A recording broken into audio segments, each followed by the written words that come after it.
Uma coisa que eu sempre ouço dizer quando se fala de crime organizado, né, é que o crime organizado é muito poderoso. Às vezes o poder público não consegue, tenta ali, mas não consegue, e não é verdade. Eu vou dar um exemplo do que aconteceu aqui no estado de São Paulo, tá? E para você ver que quando há vontade, há repressão. Ponto final. No início dos anos 2000, bem ali no início, 2000, 2001, o nosso país, o nosso estado aqui de São Paulo, que tinha uma modalidade muito pouco praticada de crime, que era do sequestro, né? De repente teve um boom. O que aconteceu? No final dos anos 90, basicamente, houve um rearranjo de presídios e muitos presos estrangeiros, principalmente da Bolívia e do Paraguai, que eram especializados em sequestro, foram colocados juntos com presos de menor potencial, né, ofensivo. Então, às vezes o cara, sei lá, roubava na época nem era celular, sei lá, roubava alguma coisinha, punha o cara na mesma cela que o sequestrador. O que começou a acontecer, portanto, no final do ano 2000, 2001 e 2002? Você teve um aumento absurdo dos crimes de sequestro aqui em São Paulo. Um caso bem emblemático, e todo mundo lembra, foi o do sequestro da filha do Silvio Santos. Todo mundo lembra desse sequestro. Nessa época, para você ter uma ideia, São Paulo chegou a ter uma taxa de sequestros de 240 sequestros por ano. Cara, 240 sequestros por ano é basicamente um sequestro por dia. É quase um sequestro por dia. Tipo assim, se hoje você não teve nenhum sequestro, amanhã vai ter com certeza, né? E aí, isso aqui se tornou um caos. As pessoas falam, cara, como é que você faz? Porque assim, sequestro é um crime absolutamente terrível, né? Você sequestra uma pessoa, você fica na mão dos bandidos, tem uma certa organização, eles fazem a tal da gincana, né? Só uma curiosidade em relação ao sequestro, todo mundo fala, meu, por que você não põe ali alguém para seguir o dinheiro? Porque se faz gincana, né? Então o cara pega ali, eu quero tantos mil, vai pra ponte tal, beleza, você tá na ponte tal? Tô, tá passando uma Saveiro vermelha, joga o dinheiro na caçamba dele, pum, aí joga, o cara faz uma conversão proibida, outro cara de moto pega tal, quando você vai ver, meu, já era. É muito difícil de você seguir o dinheiro. Enfim, o sequestro se tornou absolutamente praticado aqui no Brasil. A Polícia Civil de São Paulo, junto com a Polícia Militar, eles fizeram uma operação, né? Na época eles criaram, inclusive potencializaram o DAS, o Divisão Antissequestro, e eles basicamente falaram o seguinte, vamos acabar com isso? Vamos acabar com esse absurdo no nosso estado? E eles acabaram com isso em 6 meses.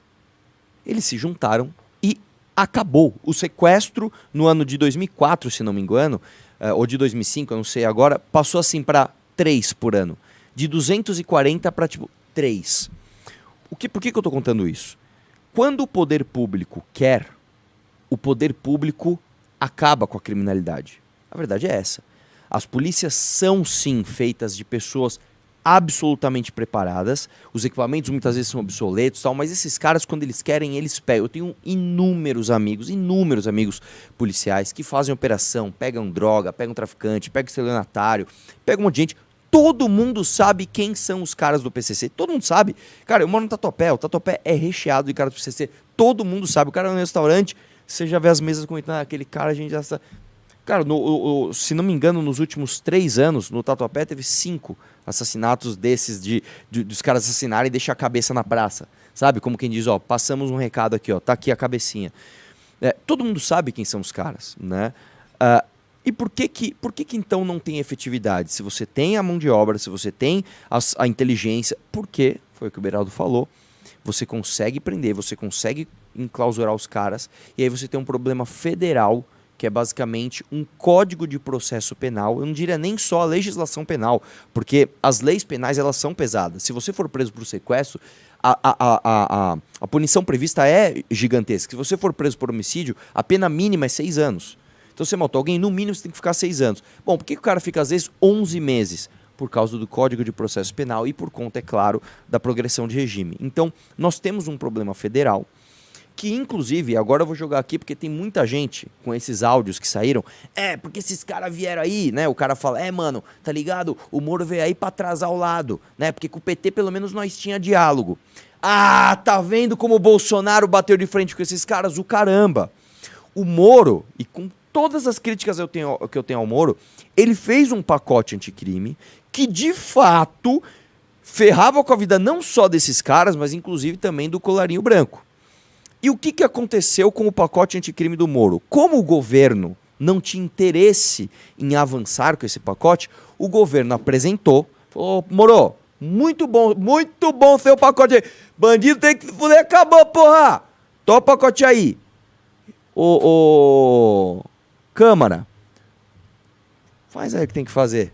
Os caras enxugaram tudo aquilo, transformaram isso em limitação de delação premiada, juiz de garantias, o Bolsonaro olhou para os lados, ninguém estava olhando, assinou, Carla Zambelli passou pano, Nicolas estava lá falando que o bandido estava com medo agora do Bolsonaro e nós não fizemos nada.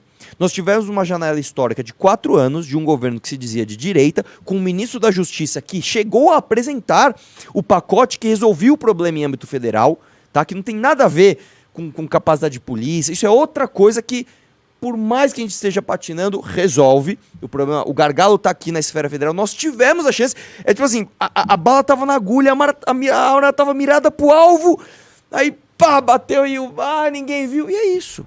A gente perdeu. E hoje aí um mês depois Lula foi solto também. E Lula foi solto um mês depois. E virou presidente. Então acabou, a gente teve a chance histórica. E a gente preferiu, em vez de resolver esse problema, dar uma mamadinha no Auxílio Brasil, né? Mas de quando ninguém é de fé. Pô, caminhoneiro ali, 2 pau por mês, tá legal. Taxista, 1.000. Porra, o cara é mito, irmão. Motociata? Claro que eu vou. É isso. Nós preferimos isso. Nós preferimos ficar financiando ali a Jovem Pan, o Brasil Paralelo, para falar que o problema era a estratégia das tesouras, enquanto o Sérgio Moro via o seu pacote anticrime derreter. E aí sai um áudio onde o cara fala, nós tinha diálogo com o PT. E a galera ainda fala, porque com o mito é que era bom. Não, não era bom, irmão. Não era bom. Com o mito, a criminalidade continuava dessa forma, tanto que tá aí, de volta, planejando matar o cara, bicho. Uma coisa que precisa ser dita, que o Arthur levantou um ponto interessante, né? A redução na criminalidade, na verdade, na mortalidade aqui no Brasil, ela aconteceu de fato no governo Temer e a gente sente um reflexo de forma, assim, forte já a partir de 2019. Né? Os dados são claros sobre isso. A queda começa forte no governo Temer e aí isso segue ali. O Moro fez uma boa gestão ali no período dele como ministro da Justiça. As apreensões de drogas na fronteira aumentaram pra caramba ali a partir de 2019. Houve, sendo assim justo, né, a gente tem que, para reforçar a crítica que o Arthur fez ao Bolsonaro, que é uma crítica correta, vamos ser justos, ele manteve uma política dura com relação à fronteira e droga. Eu acho que isso também foi um problema para os negócios envolvendo o PCC e Comando Vermelho. E você vê que o foco deles, eles não estão ali atrás do Bolsonaro, né? O PCC não está atrás do Bolsonaro, eles estão atrás do Moro. Isso diz bem quem é que estava focado nessa agenda anticrime. Não é, ele não foi lá atrás do Flávio Bolsonaro, que é inclusive um cara mais exposto, ou o Eduardo, são caras mais expostos do que o Moro. Eles foram atrás do Moro. Isso diz muito sobre esse problema que o Arthur levantou ali. Sobre, inclusive, a legitimidade dessa agenda anticrime que o Arthur comentou, que era o pacote que o Moro estava levando.